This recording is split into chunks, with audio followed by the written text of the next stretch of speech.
برطانیہ نے فیصلہ کیا کہ اب کسی بھی جرائم پیشہ شخص کو برطانیہ میں اسائلم سیکر کا درجہ نہیں دیا جائے گا، خاص طور پر جو جنسی جرائم میں ملوث ہوں گے۔ یہ بالکل تازہ ترین خبر ہے۔ سیکرٹری خارجہ نے کہا کہ برطانیہ میں ایسے لوگوں کی بالکل جگہ نہیں ہے جو یہاں آ کے کرائم کرتے ہیں یا کرائم آلریڈی وہ کر چکے ہیں، پھر اگر ان کی کوئی ہیلپ بھی کرے گا، کوئی مشیر، وکیل،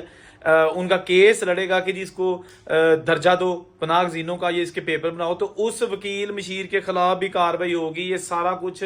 جو ہے نا وہ اس لیے کیا جا رہا ہے کہ برطانیہ میں کچھ سال پہلے گرومنگ گینگ کے سلسلے والے سے پاکستانی کافی بدنام ہوئے تھے، دوسرے ملکوں کے لوگ کافی بدنام ہوئے تھے جو یہ کرتے تھے کہ چھوٹی بچیوں کو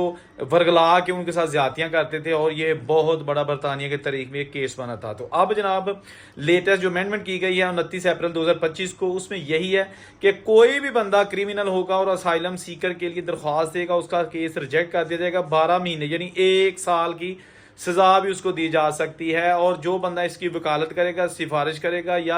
ایز اے مشیر امیگرینس ایجنٹ ہوتے ہیں نا، تو ان کو بھی جناب جو ہے نا سخت ترین سزا یا جرمانہ عائد کیا جا سکتا ہے۔ دوستو اس وقت حالات باہر کے ملکوں میں یہ ہیں کہ وہاں پر کسی قسم کی جو ہے نا وہ رعایت نہیں بخشی جا رہی، خواہ وہ پاکستانی یا انڈین ہے، ایرانی، افغانی، کسی بھی کنٹری سے لوگ جو وہاں جاتے ہیں لیگل طریقوں سے اور اسائلم اپلائی کرتے ہیں۔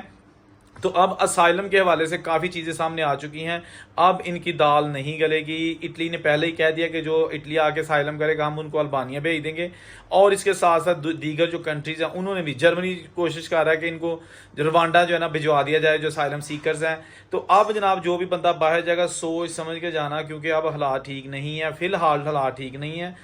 کینیڈا کے بھی الیکشن ہو گیا اور وہاں پر بھی جناب تھوڑی سختیاں آنے والی ہیں۔ جو جسٹن ٹروڈو کے دور میں نرمیاں تھی، اب ایسا دور گزر چکا ہے۔ جو لوگ آلریڈی باہر موجود ہے، بے شک آپ ان سے پوچھ لیا کریں کہ ہم کوئی غلط گائیڈ نہیں کر رہے، ہم کوئی ٹریول ایجنٹ نہیں ہے، اس لیے آپ کو سبز باغ نہیں دکھاتے۔ جو بھی خبریں ہوتی ہیں وہ آپ کے ساتھ شیئر کی جاتی ہیں، خواہ کسی کو اچھی لگیں یا بری، لیکن ہم سچی چیزیں آپ کے ساتھ شیئر کرتے رہیں گے۔